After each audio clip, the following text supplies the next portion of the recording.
जो गुजर गया उसे याद मत करो, मुकद्दर में जो लिखा है उसकी फरियाद मत करो, मुकद्दर में जो लिखा है वो होकर रहेगा। तुम कल के चक्कर में आज को बर्बाद ना किया करो। आप कल के चक्कर में आज को बर्बाद मत करना और अपनी पढ़ाई को जारी रखना। तो एक बार फिर से माँ कोचिंग क्लासेस में आपका हार्दिक स्वागत है। रीट एग्ज़ाम 2021 जिसके अंदर जो जीके की सुपर 30 महत्वपूर्ण प्रश्नों की जो सीरीज चल रही थी, उसमें हमारा आज का सीरीज नंबर 6 पार्ट जो चल रहा है। आप हमारे चैनल पे नए हो तो हमारे चैनल को सब्सक्राइब जरूर करना,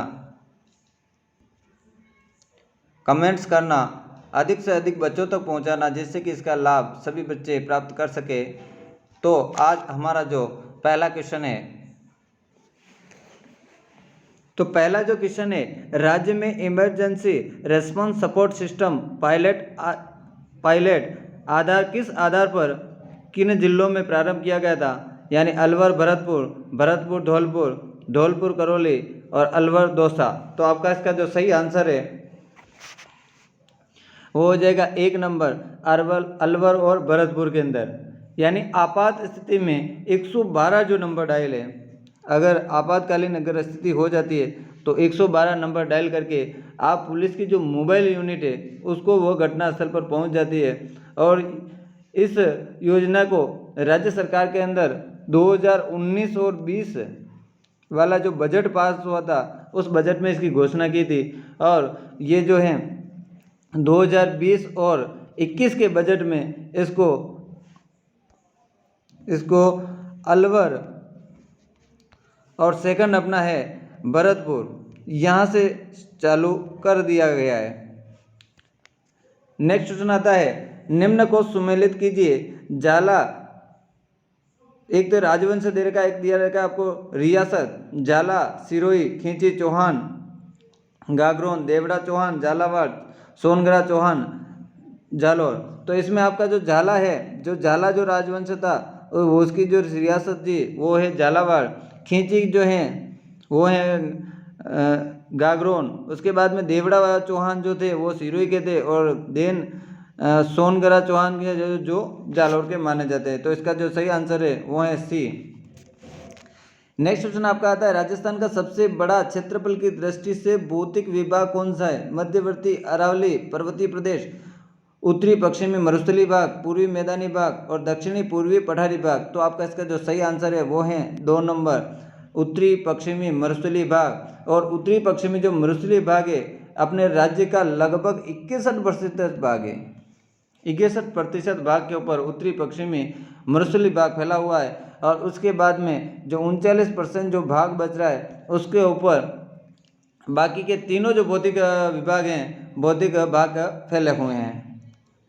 नेक्स्ट क्वेश्चन आपका आता है, राजस्थान में लवणीय मिट्टी का सर्वाधिक प्रसार कहाँ कहाँ है? हनुमानगढ़, गंगानगर, जालौर, बाड़मेर, उक्त 1 और 2 दोनों, जैसलमेर और बीकानेर। तो आपका इसका जो आंसर है वो है 1 और 2 दोनों ही, हनुमानगढ़, गंगानगर, जालौर और बाड़मेर।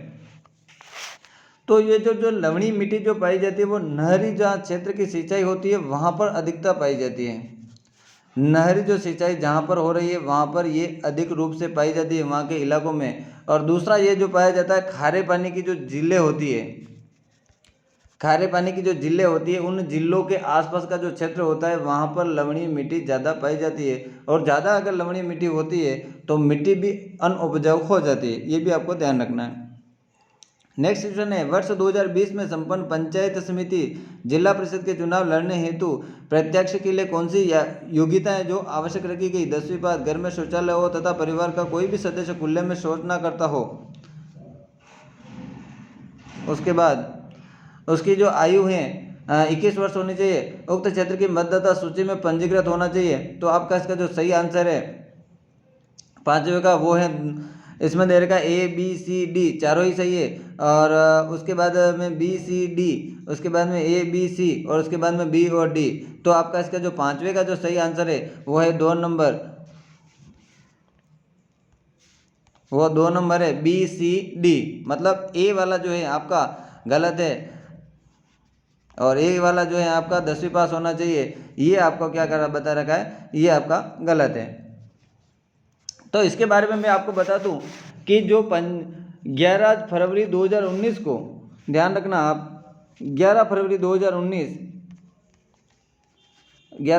2019 को विधानसभा में पंचायती राज में संशोधन अधिनियम पारित करवा के पंचायती राज्य संस्थाओं के चुनाव लड़ने के लिए शैक्षणिक योग्यता को क्या कर दिया था, समाप्त कर दिया था। ध्यान रखना, डेट 11 फरवरी 2019 को संविधान में संशोधन करवाया, पंचायती राज्य जो चुनाव होते हैं उसके तहत संशोधन करवाया। संशोधन कराने के बाद में जो शैक्षणिक योग्यता थी उनको क्या कर दिया, समाप्त कर दिया। और घर में एक तो शौचालय होना चाहिए, 21 साल की आयु पूरी होनी चाहिए और उसका मतदाता सूची में नाम जुड़ा हुआ होना चाहिए। 3 कंडीशन अगर होती है तो कोई भी व्यक्ति जो है वो चुनाव लड़ सकता है, पंचायत समिति का और जिला परिषद का।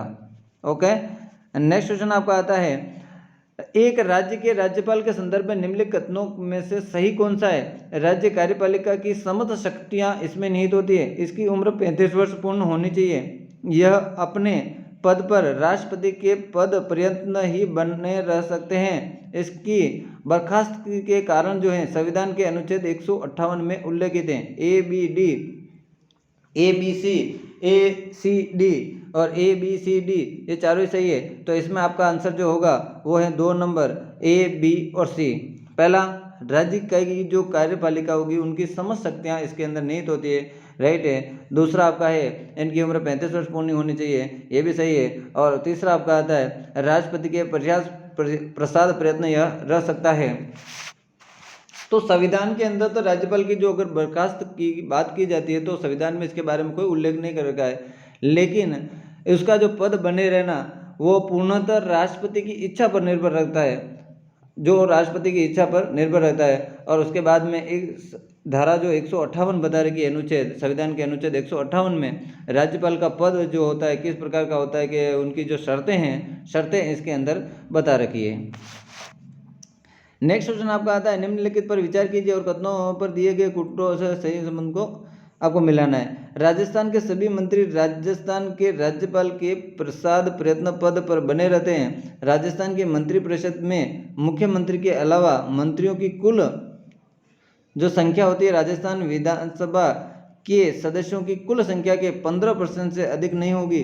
भारत के संविधान के 91वें संविधान संशोधन के उपरांत राजस्थान में मुख्यमंत्री सहित मंत्रियों की जो संख्या 12 से कम नहीं होनी चाहिए। 1, 2, 3 सही है, 1 और 2, 3 सही है, और 2 और 3 सही है, और 1 और 3 सही है। तो आपका इसका जो सही आंसर है 7वें का वो है 2 नंबर, 1 और 3 सही है। एक तो पहला है राजस्थान के सभी मंत्री जो हैं राजस्थान के राज्यपाल के प्रसाद प्रयत्न पद पर बने रहते हैं, और तीसरा वाला जो है वो है राजस्थान के संविधान के 91वें संविधान संशोधन के उपरांत राजस्थान में मुख्यमंत्री सहित मंत्रियों की जो संख्या है उसके 12 से कम नहीं होने चाहिए। यानी जो 91वां संविधान संशोधन हुआ था 2003 में, मुख्यमंत्री सहित मंत्रिपरिषद की कुल सदस्य संख्या और विधानसभा की कुल सदस्य संख्या का 15% से अधिक नहीं हो सकते हैं। और न्यूनतम जो अभी बता रखे हैं आपको ध्यान रखना है, और न्यूनतम कितने हैं, 12।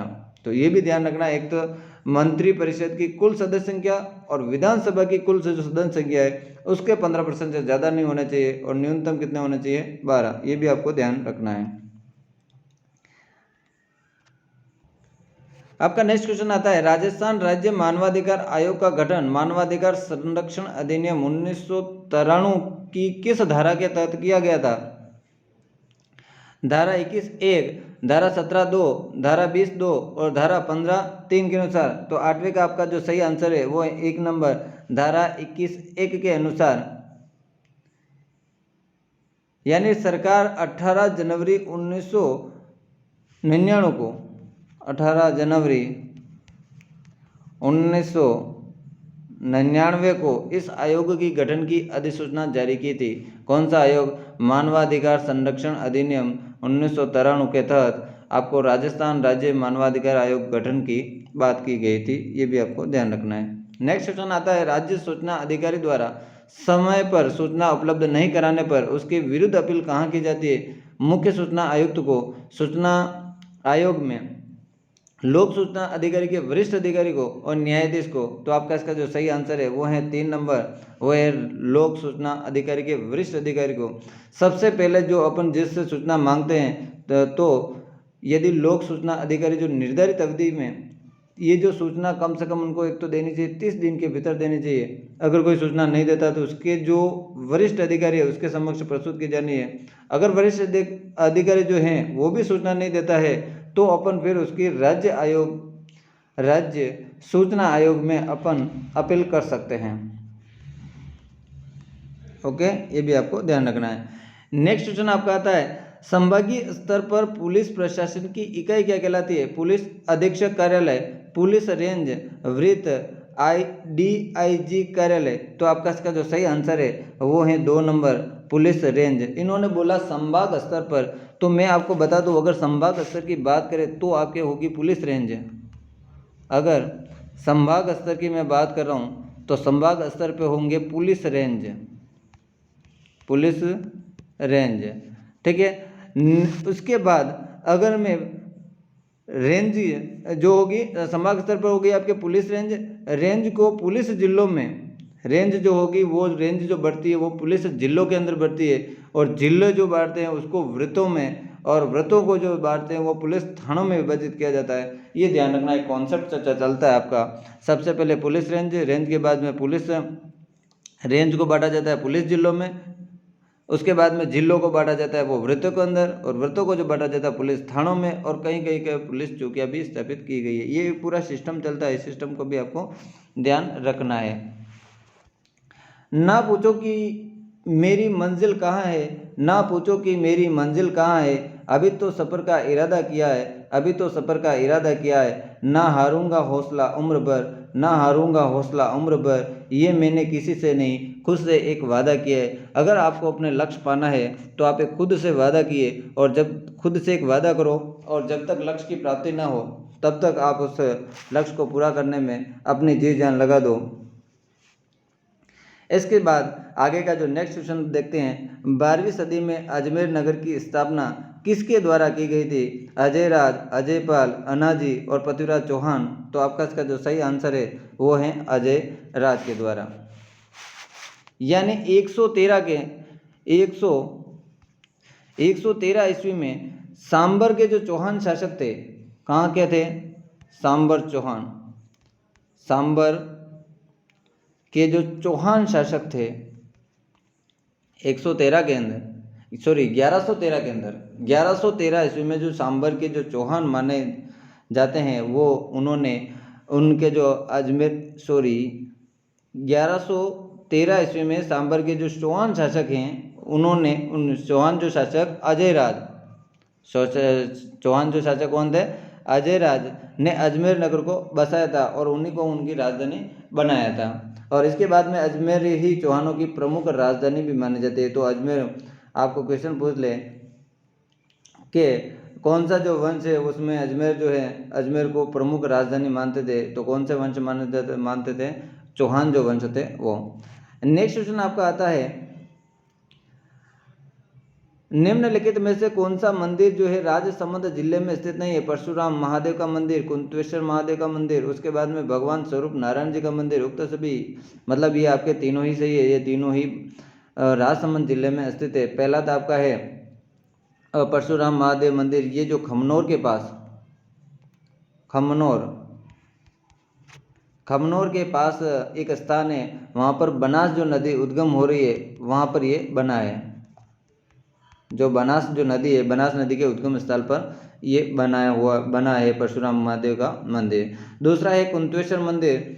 कुंतेश्वर जो मंदिर है ये माना जाता है कि महाभारत काल के अंदर पांडवों की जो माता थी कुंती, उसने इसको बनाया था। और उसके बाद में तीसरा जो आपका मंदिर है भगवान स्वरूप नारायण का जो मंदिर है यह है कुंभलगढ़ तहसील में सेवात्री गांव में है। सेवात्री ग्राम में गोमती जो नदी है उस नदी के पास में मंदिर बना हुआ है। तो तीन आपके मंदिर हैं, ये तीनों ही राजसमंद में है। पहला परशुराम महादेव मंदिर जो कमनौर के पास बनास नदी है वहाँ के उद्गम स्थल पर बना हुआ है। कुंतेश्वर मंदिर जो माता कुंती के द्वारा बनाया गया था पांडवों की। उसके बाद में तीसरा मंदिर है भगवान स्वरूप नारायण जी का मंदिर, ये तहसील कुंभलगढ़ जो है कुंभलगढ़ तहसील में सेवात्री गांव में बना हुआ है। नेक्स्ट क्वेश्चन आपका आता है, इस सूची को आपको मिलान करना है। 84 खंभों की छतरी बीकानेर, दौलतबाग उदयपुर, लालगढ़, अजमेर और इधर लिख रखा है जग मंदिर, ये है आपका बूंदी। तो 84 खंभों की जो छतरी है, 84 खंभों की जो छतरी है वो है बूंदी के अंदर। जग मंदिर बना हुआ है आपका उदयपुर के अंदर। उसके बाद में दौलत जो बाग है, वो दौलत बाग जो है वो है अजमेर के अंदर। और उसके बाद में लालगढ़ जो है वो बीकानेर के अंदर। पहला 84 खंभों की छतरी बूंदी, दौलत बाग जो बना हुआ है वो बना हुआ है अजमेर, लालगढ़ जो बना हुआ है बीकानेर, जग मंदिर है वो उदयपुर में। अब इसका आपको मैं थोड़ा सा डिटेल बता देता हूँ। सबसे पहले मैं 84 खंभों की बात करूँ तो इसका जो निर्माण कराया बूंदी के जो शासक थे राव अनिरुद्ध। 84 खंभों की छतरी का निर्माण बूंदी के जो शासक थे अनिरुद्दीन द्वारा, एक थे धाबाई देवा की स्मृति में इसका निर्माण करवाया था। और निर्माण कब कराया था? 1683 ईस्वी में। कौन किया? तो ध्यान रखना 84 खंभों की छतरी कहाँ है? सबसे पहला पॉइंट बूंदी। दूसरा इसका निर्माण किसने कराया? अनिरुद्दीन द्वारा धाबाई देवा की स्मृति में। ओके। दूसरा इसमें आया था आपके, वो आया था अजमेर में आना सागर के पास दौलत बाग बना हुआ है अजमेर के अंदर। ये जो है दौलत बाग जो की बात की जा रही है, और दौलत बाग का जो निर्माण करवाया वो बादशाह जहांगीर के द्वारा कराया गया है। जहांगीर दौलत बाग का निर्माण, एक तो दौलत बाग है कहाँ? अजमेर में। दूसरा निर्माण किसने कराया? वो कराया जहांगीर के द्वारा। लालगढ़ पैलेस तीसरा आपका आता है लालगढ़।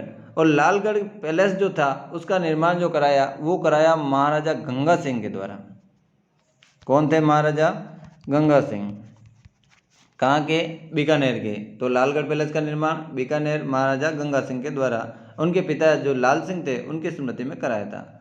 उसके बाद आता है लास्ट वाला जग मंदिर। और जग मंदिर का जो निर्माण करवाया है वो पिछोला जेल में करा रखा है। और पिछोला जेल में मेवाड़ के जो महाराणा थे कर्ण सिंह ने तो प्रारंभ किया इस काम को, और उसके बाद में उनके जो पुत्र थे जगत सिंह प्रथम ने इस काम को क्या करा था? पूरा करवाया था।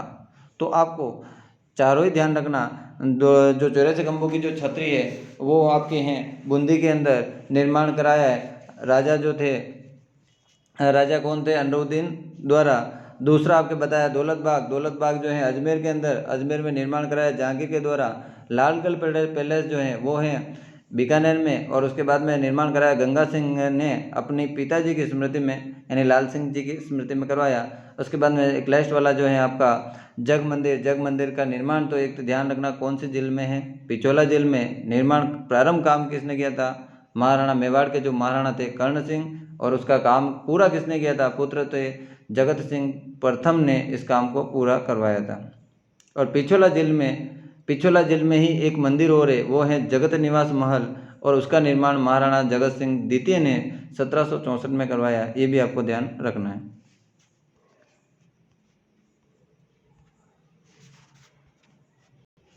तो आपका इसका जो सही आंसर हो जाएगा 13वें का, वो है 2 नंबर। नेक्स्ट क्वेश्चन है बौद्ध मंदिर के स्मारक निम्न में से किस स्थान पर है? आबू, बेराट, अजमेर और जोधपुर। तो आपका इसका जो सही आंसर है 14वें का, वो है 3 नंबर बेराट, जिसको विराट नगर भी बोला जाता है, और यह है जयपुर के अंदर। बेराट जो है कहाँ पे? जयपुर के अंदर, जिसको विराट नगर भी बोलते हैं। और यहाँ पर है क्या?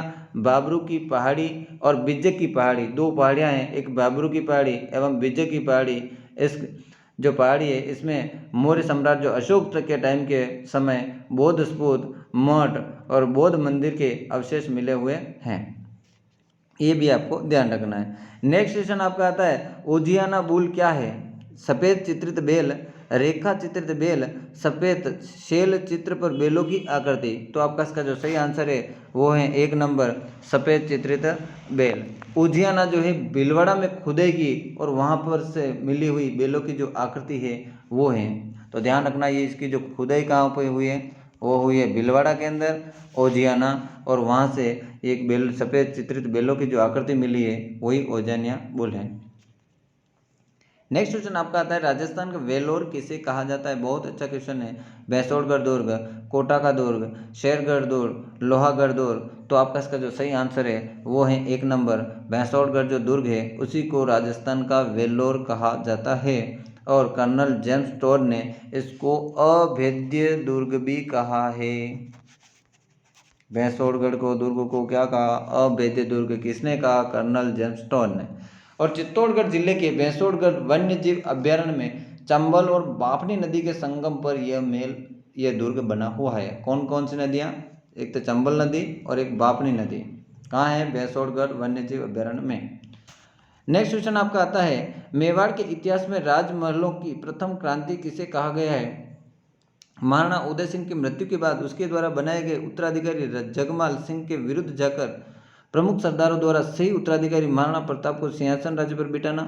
दूसरा है महाराणा प्रताप के भाई शक्ति सिंह द्वारा प्रताप के विरुद्ध जाकर अकबर से मिल जाना। उसके बाद में भक्त शिरोमणि मीरा द्वारा राजमहलों के नियमों के कायदों का उल्लंघन करना और उक्त में से उल्लंघन करके कृष्ण भक्ति में लीन रहना और उक्त में से कोई नहीं। तो आपका इसका जो सही आंसर है 70वें का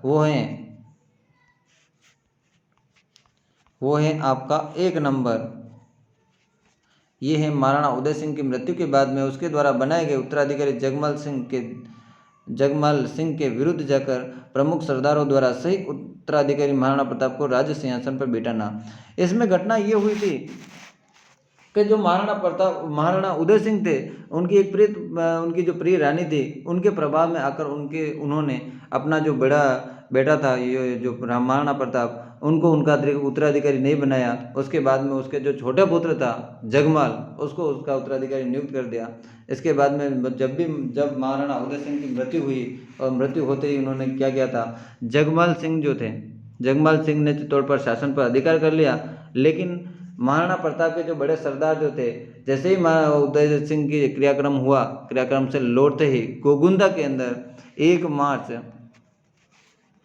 1572 को महाराणा प्रताप का राज तिलक कर दिया था।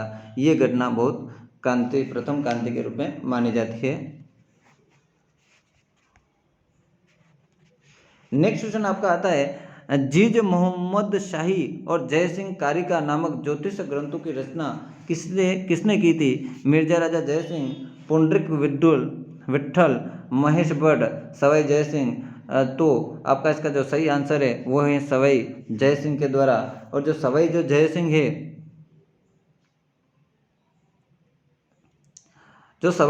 सिंह है वो जो जयपुर के महाराजा जो से थे सवाई जय सिंह, और जय सिंह जो है गणित और ज्योतिष के अच्छे भी ज्ञाता हैं और इन्होंने इन ग्रंथ की रचना की थी जय सिंह कारिका।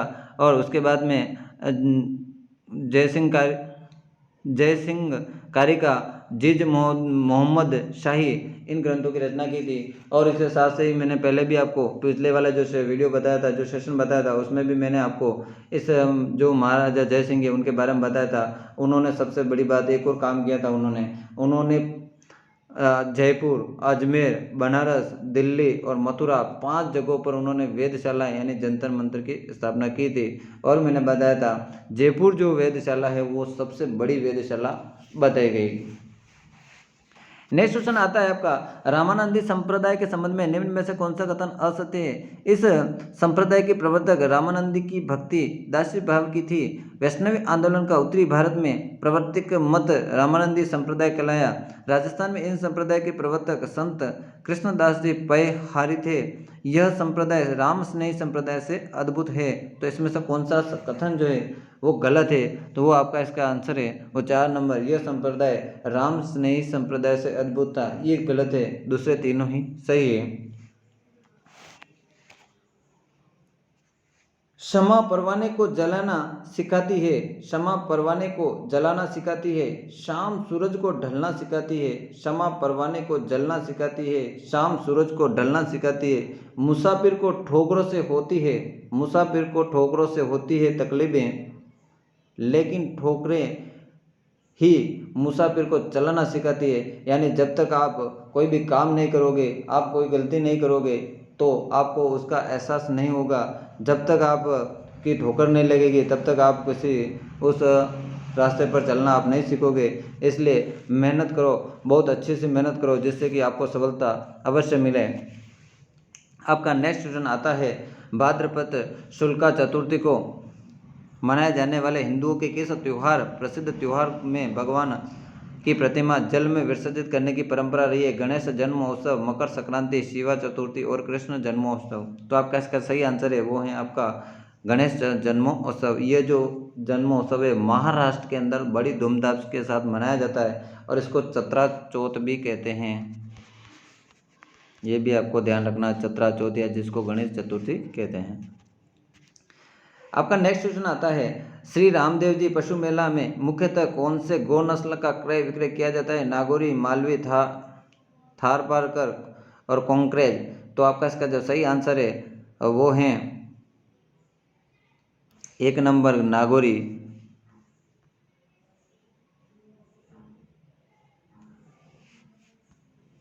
वो है नागौरी। यानी ये जो मेला जो भरा जाता है मानासर यानी नागौर के अंदर माघ शुल्क एकम से लगाकर माघ पूर्णिमा फरवरी माह में यह बढ़ता है। तो ये भी आपको ध्यान रखना है। राजस्थान की जनजातियों का घटती हुई आबादी के अनुसार क्रम में लिखिए। मीणा, गरासिया, भील, सरैया।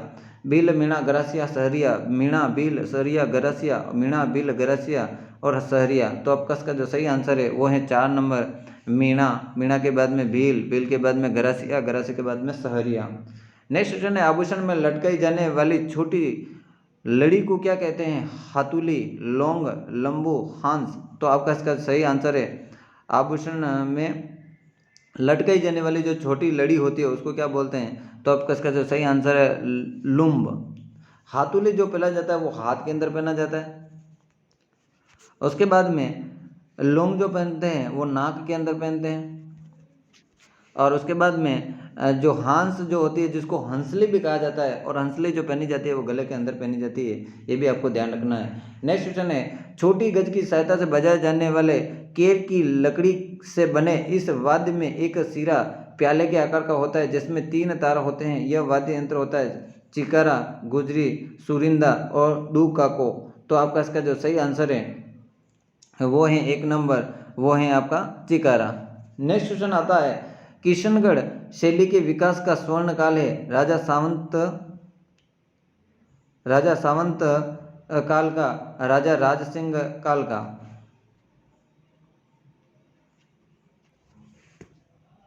मंजिल मिले न मिले यह तो मुकद्दर की बात है। मंजिल मिले न मिले यह तो मुकद्दर की बात है। हम कोशिश ही न करें यह तो गलत बात है। आपको अपने लाइफ में कुछ पाने के लिए बहुत कोशिश करनी है और आप कोशिश नहीं करोगे तो आपको कुछ भी हासिल होने वाला नहीं है। आज ही के इन्हीं क्वेश्चन के साथ आज का सेशन आप हमारा पूरा होता है। और ये जो सेशन है मैंने आपको बताया वो आपको किस आपके लिए अगर यूज़फुल हो और आपको किस प्रकार लगा कमेंट्स करके ज़रूर बताना, शेयर करना, इस चैनल को अधिक से अधिक बच्चों तक शेयर करना और इस क्लास को शेयर करना। और हमारे चैनल पर आप नए हो तो हमारे चैनल को सब्सक्राइब ज़रूर करना। ओके, धन्यवाद।